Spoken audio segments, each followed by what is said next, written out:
ಎಲ್ಲರಿಗೂ ನಮಸ್ಕಾರ. Welcome back to my YouTube channel. ನಾನು ಪೂಜಾ. ಇವತ್ತಿನ ರೆಸಿಪಿ ರೆಸ್ಟೋರೆಂಟ್ ಸ್ಟೈಲಲ್ಲಿ ಪನ್ನೀರ್ ಪಲಾವ್.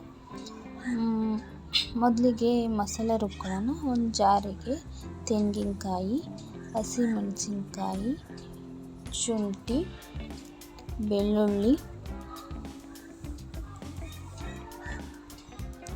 ಸಾಂಬಾರು ಸೊಪ್ಪು ಇದನ್ನೆಲ್ಲ ಹಾಕ್ಕೊಂಡು ನೈಸಾಗಿ ರುಬ್ಬಿಟ್ಕೊಳ್ಳೋಣ. ಒಂದು ಕುಕ್ಕರ್ಗೆ ಸ್ವಲ್ಪ ಎಣ್ಣೆ ಹಾಕಿ ಅದು ಬಿಸಿ ಆದ ನಂತರ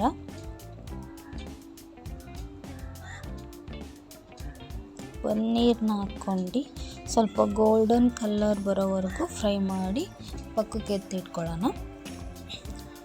ಅದೇ ಕುಕ್ಕರ್ಗೆ ಸ್ವಲ್ಪ ಸ್ಪೈಸಸ್ ಆ್ಯಡ್ ಮಾಡಿ ಜೀರಿಗೆ, ಸಾಸಿವೆ, ಈರುಳ್ಳಿ, ಕರಿಬೇವು ಇದನ್ನೆಲ್ಲ ಹಾಕ್ಕೊಂಡು ಸ್ವಲ್ಪ ಕಲರ್ ಚೇಂಜ್ ಆಗೋವರೆಗೂ ಸ್ವಲ್ಪ ಹುರ್ಕೊಳ್ಳೋಣ.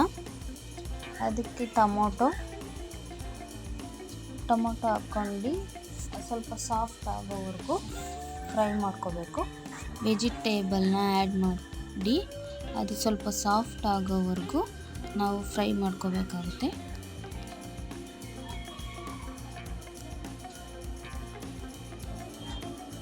ಫ್ರೈ ಮಾಡ್ಕೊಂಡಾದ್ಮೇಲೆ ಅದಕ್ಕೆ ರುಚಿಗೆ ತಕ್ಕಷ್ಟು ಉಪ್ಪು, ಬಟಾಣಿ ಹಾಕ್ಕೊಂಡು ಸ್ವಲ್ಪ ಚೆನ್ನಾಗಿ ಫ್ರೈ ಮಾಡ್ಕೊಳ್ಳೋಣ. ಫ್ರೈ ಮಾಡ್ಕೊಂಡಾದ್ಮೇಲೆ ಅರಿಶಿನ ಹಾಕ್ಕೊಂಡು ಅದನ್ನ ಸ್ವಲ್ಪ ಬಾಡಿಸ್ಕೊಂಡು ಇದು ರುಬ್ಬಿರೋ ಅಂಥ ಮಸಾಲೆ ಹಾಕ್ಕೊಂಡು ಅದನ್ನ ಹಸಿ ವಾಸನೆ ಹೋಗೋವರೆಗೂ ಒಂದು 5 ನಿಮಿಷ ಚೆನ್ನಾಗಿ ಫ್ರೈ ಮಾಡಬೇಕು. ನಾವು 10 ನಿಮಿಷ ಅಕ್ಕಿನ ನೆನೆಸಿ ಇಟ್ಕೊಂಡಿದ್ವಿ.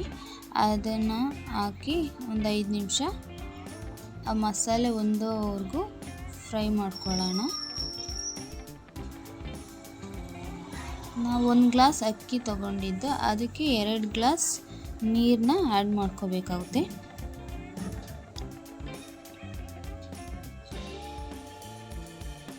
ನೀರು ಆ್ಯಡ್ ಮಾಡ್ಕೊಂಡಾದ್ಮೇಲೆ ಅದಕ್ಕೆ ಒಂದು ಸ್ವಲ್ಪ ಕುದಿ ಬಂದಮೇಲೆ ನಾವು ಫ್ರೈ ಮಾಡಿ ಇಟ್ಕೊಂಡಿರೋ ಪನ್ನೀರ್ ಆ್ಯಡ್ ಮಾಡಿ ಒಂದು ಸಲ ಮಿಕ್ಸ್ ಮಾಡಿ ಲಿಡ್ನ ಕ್ಲೋಸ್ ಮಾಡಿ 2 ವಿಷಲ್ ಕೂಗಿಸ್ಬೇಕು. ಕೂಗಿಸಾದ್ಮೇಲೆ ಪನ್ನೀರ್ ಪಲಾವ್ ರೆಡಿ. ತುಂಬ ಚೆನ್ನಾಗಿ ಬಂದಿತ್ತು. ನೀವು ಒಂದು ಸಲ ಮನೇಲಿ ಟ್ರೈ ಮಾಡಿ ಹೇಗಿತ್ತು ಅಂತ ಕಮೆಂಟ್ ಮಾಡಿ. ಈ ವಿಡಿಯೋ ನಿಮಗೆ ಇಷ್ಟವಾದರೆ ಪ್ಲೀಸ್ ಲೈಕ್ ಮಾಡಿ, ಶೇರ್ ಮಾಡಿ, ಕಮೆಂಟ್ ಮಾಡಿ, subscribe to my YouTube channel. Thank you all.